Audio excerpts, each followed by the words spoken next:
बिस्मिल्लाहिर्रहमानिर्रहीम। अस्सलाम वालेकुम काश्तकार भाइयों, अगर आप गंदम के काश्तकार हैं तो वीडियो आखिर तक देखिएगा। अगर आपने हमारा चैनल सब्सक्राइब नहीं किया तो चैनल को सब्सक्राइब कर दें, साथ में बेल के बटन को दबा दें ताकि फसलों के मुतालिक हमारी जितनी भी वीडियो होती हैं वो आपको बर वक्त मिल सकें।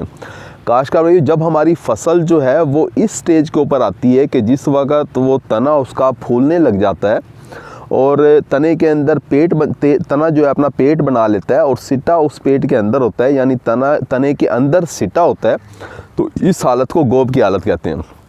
जैसे कि हमारी ये फसल है, इसमें हम आपको दिखाते हैं कि जब इस तरीके से, ये ज़रा कैमरा अगर करीब लेके आए तो आपको दिखाते हैं कि जब इस तरीके से हमारी जो गंदम की फसल है वो तना जो है उसका मोटा हो जाता है और सिट्टा जो है अभी तने के अंदर होता है, पौधे के अंदर होता है, तो इस हालत को गोब की हालत कहते हैं। ये देखें, इसमें आपको वाज़े जो है वो फ़र्क नज़र आ रहा होता है।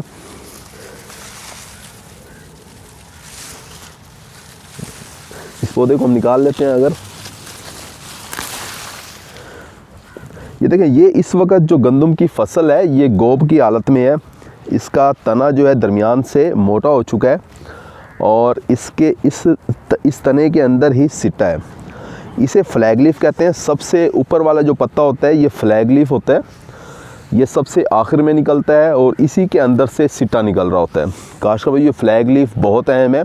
अगर इस फ्लैग लीफ के ऊपर बीमारी का हमला हो जाए तो पैदावार बहुत ज़्यादा मुतासर होती है, क्योंकि ये कहा यह जाता है कि गंदम की फसल के अंदर 75%, 70 से 75% जो तकरीबन जो है वो पैदावार का जो अमल दखल है वो इस फ्लैग लीफ का है। अगर इस फ्लैग लीफ के ऊपर कुंगी की बीमारी, रस्ट की बीमारी हमलावर हो जाए या कोई और बीमारी हमलावर हो जाए या ये फ्लैग लीफ कमज़ोरी की वजह से छोटा रह जाए तो पैदावार काफ़ी ज़्यादा मुतासर होती है। काश्तकार भाइयों, जब हमारी फसल गोब की हालत में होती है तो 6-7 पत्ते बना चुकी होती है। काश्तकार भाई, जब हमारी फसल गोब की हालत में होती है तो वो 3 गांठें बना चुकी होती है। पहली गांठ से देखें, हमने ये पौधे को तोड़ा है, फिर ये दूसरी गांठ और उसके बाद ये तीसरी गांठ। काश्तकार भाई, इसके अंदर जो है तने के अंदर सिट्टा इस वक्त है, बाहर नहीं निकला है वो। हम आपको वो सिट्टा दिखा रहे होंगे। ये देखें, इस तरीके से जब हम इसका पेट चाक करते हैं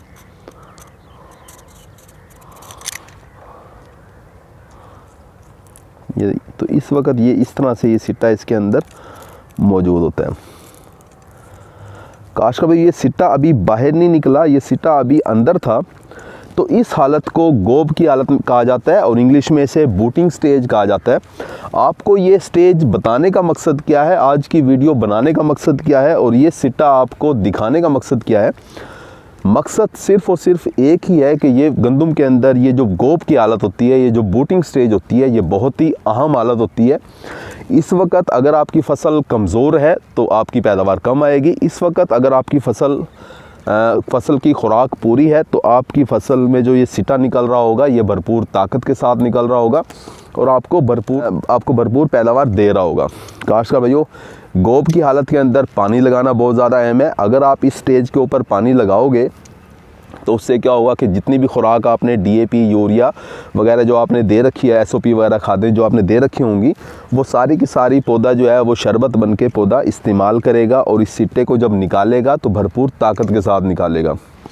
अगर इस स्टेज के ऊपर पानी का सोका लग जाए पैदावार बहुत मुतासर होती है। अगर इस स्टेज के ऊपर दर्जा हरारत एकदम से ज़्यादा हो जाए पैदावार बहुत ज़्यादा मुतासर होती है। काश्तकार भाइयों, बूटिंग स्टेज के ऊपर गोब की हालत में कहा यह जाता है कि आप पौधे को ताकत दें। इस वक्त पौधे को बहुत ज़्यादा ताकत की ज़रूरत है। आप इसे ताकत दोगे। ताकत आपने किस तरीके से देनी है कि आप इसके ऊपर पोटाशियम नाइट्रेट का स्प्रे कर सकते हैं। 1 से 2 किलोग्राम फ़ी एकड़ के हिसाब से अगर आप स्प्रे करोगे तो इसकी पोटाशियम की जो ज़रूरत है वो किसी हद तक पूरी हो रही होगी। अगर इस हालत के ऊपर आप आधी बोरी पोटाशियम सल्फ़ेट, पोटाश वाली खादें, पोटाशियम सल्फ़ेट या फिर जो MOP होती है, SOP या MOP, अगर इनमें से कोई भी खाद आप आधी बोरी फ़ी एकड़ के हिसाब से अगर आप अपनी फसल को देते हैं तो आप अपनी पैदावार को काफ़ी ज़्यादा बढ़ा लोगे। काश्तकार भाइयों, इस स्टेज के ऊपर अगर आप NPK का स्प्रे करते हैं 1 किलोग्राम फ़ी एकड़ के हिसाब से, तब भी आप अपनी फसल को आप ताकत दे रहे होंगे, आपकी पैदावार बढ़ रही होगी। काशकार भाइयों, इसी तरह से अगर आप जो है वो मुख्तलिफ़ प्रोडक्ट्स मुख्तलिफ़ कंपनियों के आ रहे होते हैं ताकत के, जैसे कि ईज़ा बियान, सिंजेंटा कंपनी का ईज़ा बियान है, अगर आप वो स्प्रे करते हैं 400 ml फी एकड़ के हिसाब से, उसके अंदर अमाइनो एसिड्स होते हैं। अमाइनो एसिड बनी बनाई खुराक है, जब आप स्प्रे करते हैं बड़े अच्छे रिज़ल्ट आ रहे होते हैं। अगर आप ईज़ा बियान का स्प्रे करते हैं तब भी आप अपनी फसल को ताकत दे रहे हो, भरपूर ताकत दे रहे हो, जिससे सिट्टा जो निकलेगा भरपूर ताकत के साथ निकलेगा और आपको अच्छी पैदावार दे रहा होगा। काशकार भाइयों, इसी तरह से साहिबान इंटरनेशनल कंपनी की जो प्रोडक्ट है, जैसे कि वाइटल, बहुत अच्छी प्रोडक्ट है, NPK उसके अंदर होता है, वो भी अगर आप 1 लीटर फी एकड़ के हिसाब से स्प्रे करवा देते हैं 100 लीटर पानी के अंदर हल करके, तो उसके भी बड़े अच्छे रिज़ल्ट आ रहे होते हैं। काशकार भाइयों, इस स्टेज के ऊपर जहाँ पोटाशियम की फसल को बहुत ज़्यादा ज़रूरत होती है, आपको हमारे बहुत से काश्तकार भाई पूछ रहे होते हैं कि तीसरे पानी के ऊपर हम कौन सी खाद दें। तो भाई दूसरा तीसरा पानी जब आप लगाओ तो आप पोटाशियम वाली खाद का इस्तेमाल करो। पोटाशियम वाली खाद जब आप दोगे तो आप अपनी फसल की पैदावार बढ़ा लोगे।